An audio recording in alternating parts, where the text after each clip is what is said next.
Indonesia, salam sejahtera dari Sabang sampai Merauke, dari Miangas sampai Pulau Rote. Mantala iman kita, mantala kasih kita, mantala pengharapan kita tentunya dalam Yesus Kristus menjadi Tuhan dan Juru Selamat kita dan Juru Selamat dunia. Jangan katakan bahwa Yesus bukan Tuhan, jangan katakan pula bahwa Yesus bukan Juru Selamat. Dia adalah Tuhan, Dia adalah Juru Selamat. Kalau engkau percaya, engkau akan diselamatkan. Kalau tidak percaya, engkau akan dihukum. Yohanes 3 ayat 36. Dan Yesus juga sudah mengatakan dalam Yohanes 14 ayat, karena akulah jalan dan kebenaran dan hidup. Tiada seorang sampai kepada Allah kalau tidak melalui aku, melalui Yesus. Dan Petrus juga menimpali dalam Kisah Rasul 4 ayat 12. Dan keselamatan tidak ada dalam siapapun juga, karena di bawah kolong langit tidak nama lain yang diberikan kepada manusia yang olehnya kita diselamatkan. Dan Yohanes 3 ayat 16, karena begitu besar kasih Allah akan dunia ini, sehingga Ia mengaruniakan anaknya yang tunggal, supaya setiap orang yang percaya kepadanya tidak binasa, melainkan beroleh hidup yang kekal. Haleluya, mantap! Dan dengan hati percaya engkau dibenarkan, dengan mulut mengaku engkau diselamatkan. Roma 10 ayat 9 dan 10. Selamat pagi bagi kita semuanya. Semoga kekuatan Tuhan, kekuatan firman, kekuatan Roh Kudus, kekuatan doa, kekuatan iman menyertai kita senantiasa dalam menjalani hari ini full mungkin ya, dengan takut akan Tuhan disertai ketaatan. Walaupun tidak mudah, tapi selalu ada pertolongan Tuhan untuk melakukan yang terbaik. Dan ketahuilah Allah menyertai engkau sampai kepada kesudahan selamat. Tuhan Yesus memberkati kita. Dan sebelum kita mendengarkan firman Allah, mari kita berdoa. Terima kasih Tuhan, biarkan kami hidup menjadi berkat Tuhan. Dalam nama Yesus, haleluya. Amin. Saya akan bacakan Kisah Rasul 2 ayat 41 sampai dengan 47. Orang-orang yang menerima perkataan itu memberi diri dibaptis, dan pada hari itu jumlah mereka bertambah kira-kira 3.000 jiwa. Mereka bertekun dalam pengajaran rasul-rasul, dalam persekutuan, dan mereka selalu berkumpul untuk memecahkan roti dan berdoa. Maka ketakutan mereka semua, sedang rasul-rasul itu mengadakan banyak mukjizat dan tanda-tanda. Dan semua orang yang telah menjadi percaya tetap bersatu, dan segala kepunyaan mereka adalah kepunyaan bersama. Dan selalu ada dari mereka yang menjual harta miliknya, lalu membagikan kepada semua orang sesuai dengan keperluan masing-masing. Dengan bertekun dan dengan sehati mereka berkumpul tiap-tiap hari dalam bait Allah. Mereka memecahkan roti di rumah masing-masing secara bergilir dan makan bersama-sama dengan gembira dan dengan tulus hati, sambil memuji Allah, dan mereka disukai semua orang. Dan tiap-tiap hari Tuhan menambahkan jumlah mereka dengan orang yang diselamatkan. Semoga Tuhan terus melakukan sampai hari ini. Puji nama Tuhan. Dan tema kita adalah hidup menjadi berkat Tuhan. Nah, untuk hidup menjadi berkat Tuhan, dari ayat 41 kita harus menjadi saksi yang memberitakan kabar kesukaan itu. Saksi itu kalau di pengadilan adalah orang yang melihat dan atau mendengar, atau apalagi saya kurang ingat itu, tetapi saya sudah pernah menjadi saksi di pengadilan kasus narkoba. Dan ya, kalau itu melelahkan sebenarnya yang menjadi saksi, tetapi kadangkala sebenarnya saya ingin memberikan contoh kepada masyarakat untuk mau, tetapi kadangkala saya mohon maaf dengan segala hal, karena kadangkala aparat itu juga terlalu melakukan hal-hal yang tidak sesuai dengan prosedur.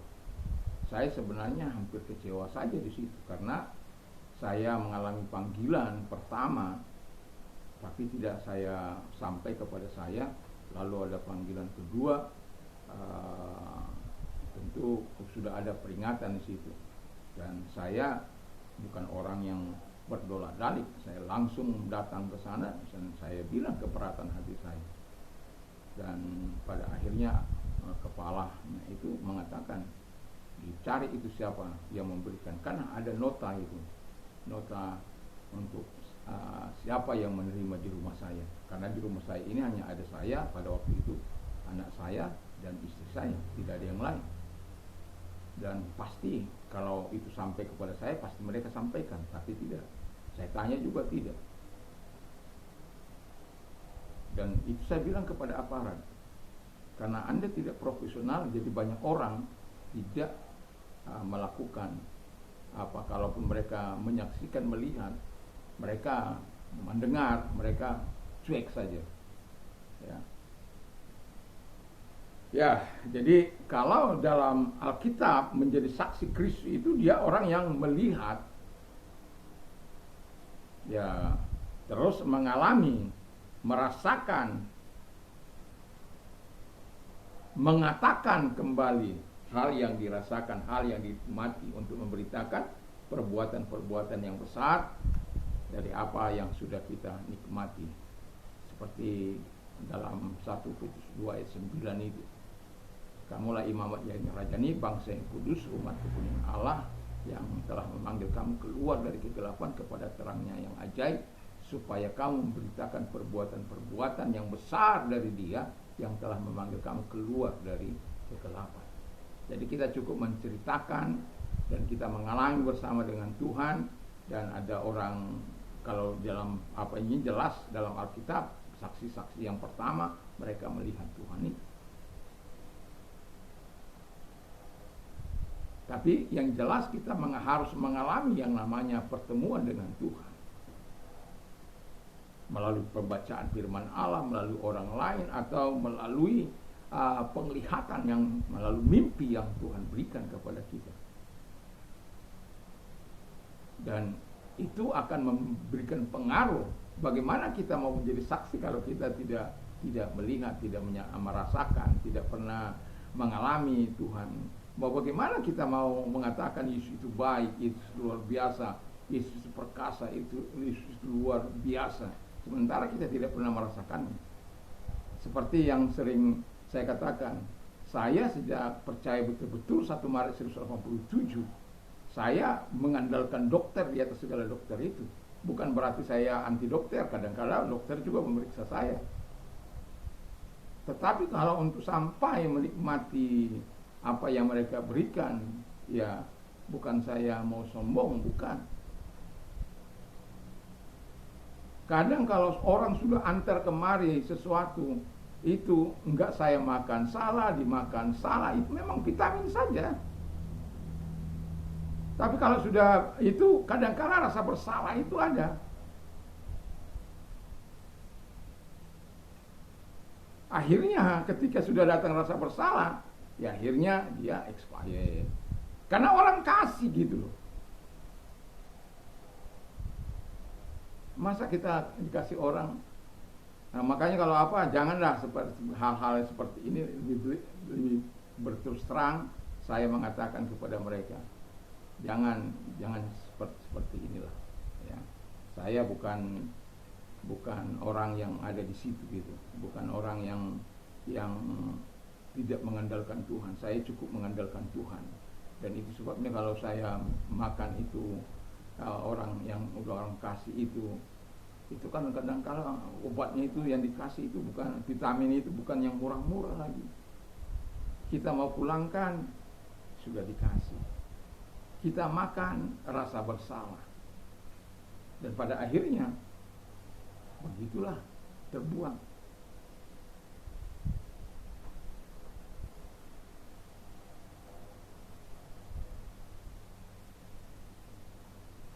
Kenapa saya mau katakan? Kita harus mengalami, kalau kita mau mengalami, kita harus mengalami kuasanya, baru kita bisa menceritakan kuasa Tuhan itu hebat.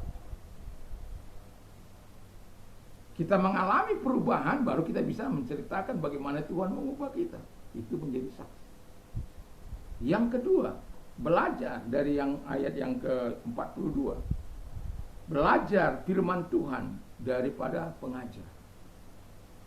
Kalau di UNESCO tahun 1998 itu ada 4 cara belajar: learning to know, learning to do, learning to be, learning live together, learning to know dari yang tidak tahu menjadi tahu. Nah, itu terus learning to do, dia belajar untuk melakukan apa yang dia ketahui. Learning to be itu bukan hanya sekedar pengetahuan, tetapi kemampuan diri, ya, mulai.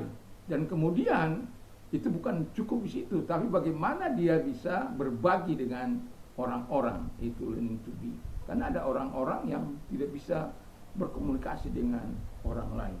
Jadi kalau kita sebagai orang yang belajar, tentu kita akan bisa menyesuaikan diri dengan semuanya itu.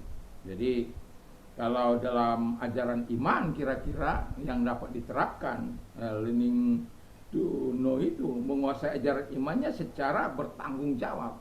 Lalu kemudian mampu bertindak dan berbuat sesuai ajaran iman itu.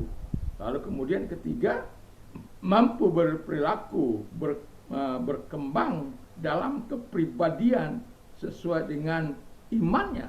Nah, ini. Jadi dia tidak hanya sebagai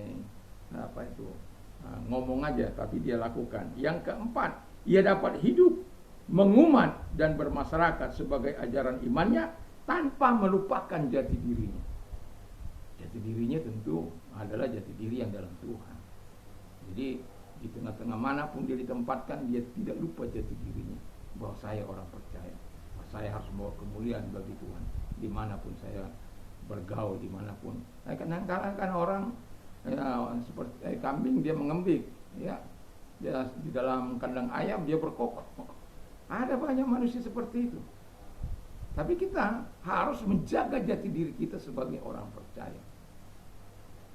Kalau itu tidak benar, katakan tidak benar. Kata itu benar, katakan benar.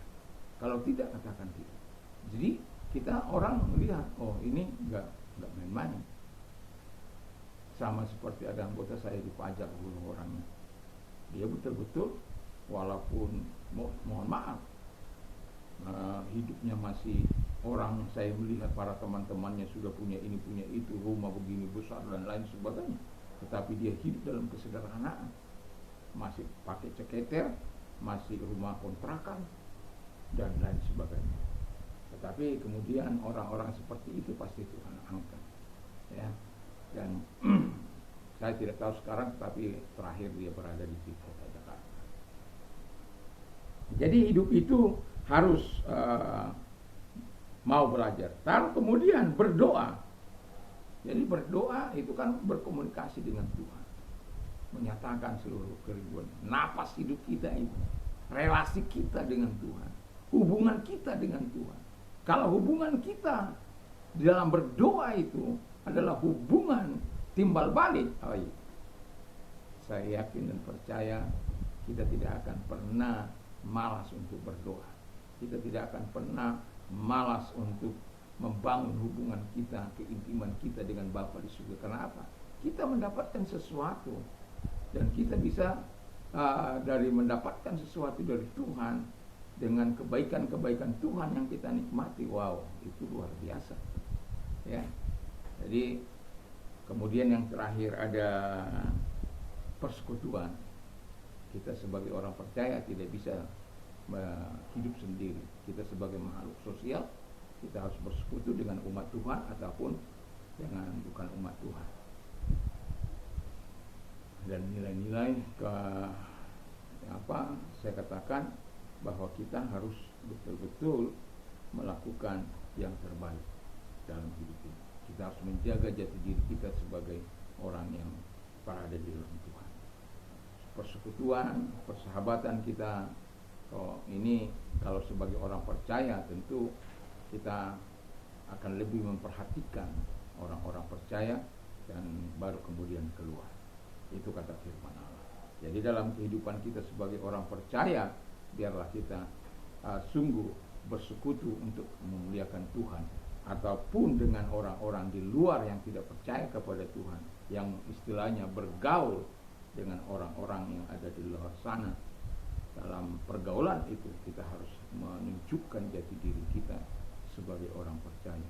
Orang minum, kadang saya ada di tengah-tengah orang minum, kalau orang melihat, Pak Pendeta minum itu, ya, Saya bawa air minum, kadang-kala bawa Coca-Cola, bawa makanan untuk mereka.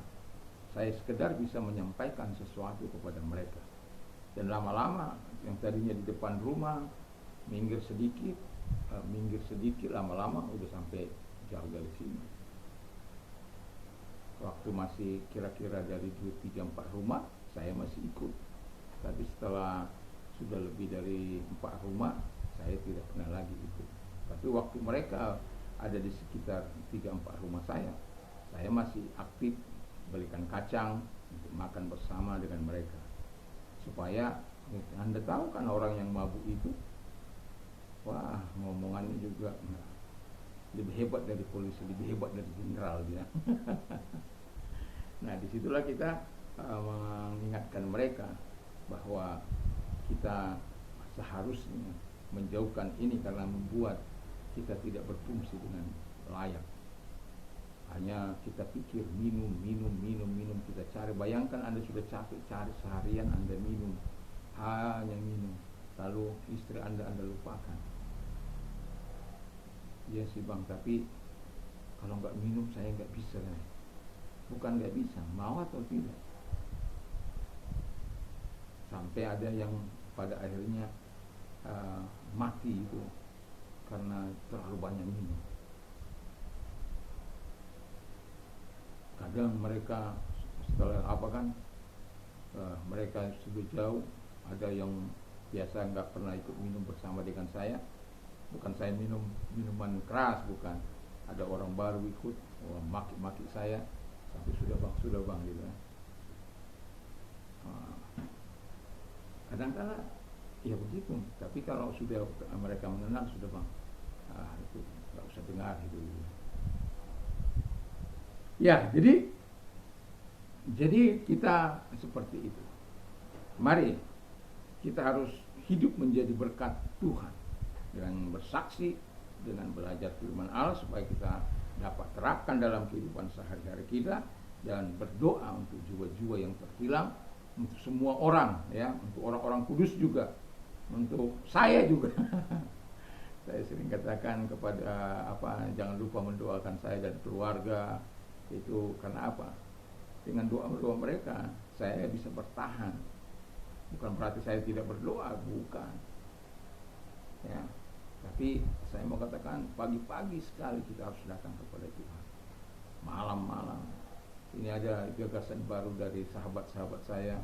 Kalau belajar firman Allah, misalnya menghafal, misalnya Mazmur 2 ayat 18, ayat 8, kita harus bangun jam 2:08. Tapi menarik bagi saya, itu sesuatu yang menarik. Atau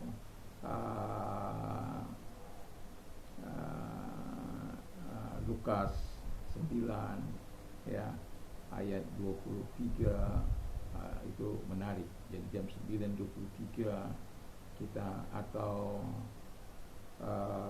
yang seperti itulah yang sama-sama ya. Jadi sebagai orang percaya tentu itu sangat menarik. Itu sebuah tantangan baru dan yang perlu dipikirkan untuk bisa melakukan bagi kemuliaan Tuhan, bagi hormat kemuliaan Bapa di surga. Karena apa? Kita hidup menjadi berkat Tuhan. Kalau kita siap hidup menjadi berkat Tuhan, berarti itu bukan sesuatu yang berat. Makanya disuruh pasang alarm ya. Tapi saya belum pernah coba karena kadang-kala saya sudah larut malam tidur ya. Dan setiap saya terlebih dahulu datang secara personal kepada Tuhan. Karena kalau ada doa bersama keluarga ya, kalau kadang-kala saya lagi persiapan, anak istri saya yang berdoa, saya persiapan untuk persiapan khotbah, dan itu mereka yang akan mendukung berdoa. Tapi setelah itu habis saya melayani melalui seperti ini, maka saya akan datang kepada Tuhan secara pribadi. Itu tidak akan pernah saya lewatkan untuk datang kepada Tuhan, karena saya tahu bahwa Tuhan itu sangat baik. Itu sebabnya kalau ada jam-jam istirahat di antara jam apa itu, saya ataupun ada hal-hal yang sangat saya kadang sujud di hadapan Tuhan itu. Saya menyadari betapa pentingnya kita sujud di hadapan Tuhan, di mana kepala kita turun di lantai atau di alas, di mana kita berdoa. Kadang di sini saya sujud di hadapan Tuhan ataupun di lantai, terserahlah ya, di mana nyamannya kita. Tapi yang mau saya katakan, bukan sikap tubuh itu yang kita harus tonjolkan, tapi bagaimana hati kita dengan Tuhan. Saya sudah pernah katakan ketika Tuhan mengatakan robek hatimu, berdoa dan berpuasa, menangis, mengadu, Yoel 2 12-13 itu. Tapi saya tertuduh karena lama saya sudah tidak berpuasa. Bukan berarti saya tidak berpuasa, karena kadang-kala saya puasa panjang, jadi 30-40 hari itu biasa ya. Jadi itu lama, sampai Tuhan ingatkan 2 kali seminggu itu. Memang setelah saya 2 puasa panjang itu saya tidak lakukan lagi, karena saya pikir nanti kan saya dosa puasa panjang lagi kalau ada pergumulan. Tapi itu diingatkan Tuhan untuk kembali kepada apa yang saya lakukan sejak dari muda sampai kepada pelayanan di pulau ini. Saya dapat bertahan itu karena doa-doa yang saya naikkan di hadapan Tuhan. Jadi berdoa berpuasa 2 kali seminggu, dan itu saya ambil kembali dan saya bilang, ya Tuhan. Dan ketika saya sudah mulai berpuasa, saya datang membaca lagi kembali kepada kisah dalam Yoel 2:13 itu, 12-13 itu. Saya sudah bilang, kalau saya tidak bisa menangis, jangan keringkan air mata saya Tuhan. Saya sedang berpuasa ini. Kadang-kala di kamar mandi saya bisa nangis itu. Lagi nyuci saya itu, saya bisa nangis itu. Kenapa? Betapa baiknya Tuhan. Betapa luar biasanya Tuhan. Betapa Allah yang kita sembah itu sangat care, sangat peduli. Tapi kadang-kala saya ini mengingkari kebaikannya, mengingkari kemurahannya, mengingkari pertolongannya, mengingkari segala kasih sayangnya, sampai pada akhirnya lupa akan kebaikan dan kemurahan Tuhan. Dan itu sebabnya saya katakan, Anda sudah mendengar kesaksian saya beberapa waktu ini. Jangan buat air mata saya kering Tuhan. Kapan Anda terakhir meneteskan air mata di hadapan Tuhan? Saya hampir tiap hari, bukan bisa, saya sadar nggak bisa tiap hari. Tapi kadang saya bisa 2, 3 kali, 4 kali menangis saat saya berdoa di hadapan Tuhan. Kenapa? Saya menyadari kalau lagi Tuhan berikan itu, apa saja yang menggoncang itu, ya, itu buat air mata. Apalagi sudah mendengar misalnya umat Tuhan di Nigeria sana masih juga mengalami itu. Ya Tuhan, ya nangis itu di hadapan Tuhan. Dan itulah sebabnya kita sebagai orang percaya, ya biarlah kita hidup menjadi berkat Tuhan. Ini cukup panjang karena ada banyak kesaksian yang saya sampaikan. Kiranya itu membawa berkat bagi setiap kita, dan kita hidup menjadi berkat Tuhan. Mari kita tunduk kepala dan kita berdoa. Terima kasih Tuhan, biarlah Engkau hadir di tengah-tengah kami, dan kami siap menjadi berkat Tuhan. Kalau Engkau sakit, apapun sakit penyakitmu, arahkan tanganmu kepada Tuhan dan berdoa, dan yakin Tuhan mampu menjamah engkau, karena Dia tidak mengenal jarak, ruang maupun waktu. Dan kita berdoa bersama-sama dengan iman, Tuhan yang akan menolong engkau. Mari kita berdoa. Dalam nama Yesus, segala sakit penyakit yang mereka derita, apapun sakit penyakit mereka, perintahkan dalam nama Yesus keluar, dan oleh bilur-bilur daripada Tuhan Yesus, oleh kuasa-Mu mereka disembuhkan oleh Tuhan di dalam nama Yesus Kristus. Terima kasih. Engkau tidak pernah berubah dulu, sekarang sampai selama-lamanya. Terima kasih buat pertolongan-Mu, sembuhkan mereka, mereka pasti sembuh. Terima kasih Tuhan Bapa di surga. Di dalam nama Yesus kami bersyukur dan berdoa. Dan kami juga mau berdoa kepada mereka-mereka yang sedang mengalami pergumulan hidup. Dan kalau Engkau orangnya, arahkan tangan-Mu kepada Tuhan. Angkat kedua belah tangan-Mu, menyerahkan diri kepada Tuhan. Ialah tangan-tangan yang diangkat kepada menyerahkan diri mereka kepada-Mu Tuhan. Kau berkata ketika kami datang, Kau memberikan kelegahan, dan bukan hanya kelegahan, tapi Engkau memberikan jawaban apa yang kami butuhkan, dan kami yakini dan kami percaya, karena Engkau berkata, aku akan meluputkan Engkau dan Engkau akan memuliakan aku. Dan kami mau memuliakan Tuhan karena Tuhan sudah melakukan yang terbaik bagi kami. Terima kasih Bapa di surga, dan jawab sesuai dengan kebutuhan yang mereka butuhkan dalam nama Yesus. Haleluya. Amin. Selamat pagi. Tuhan Yesus memberkati. Mantap, mantap, mantap.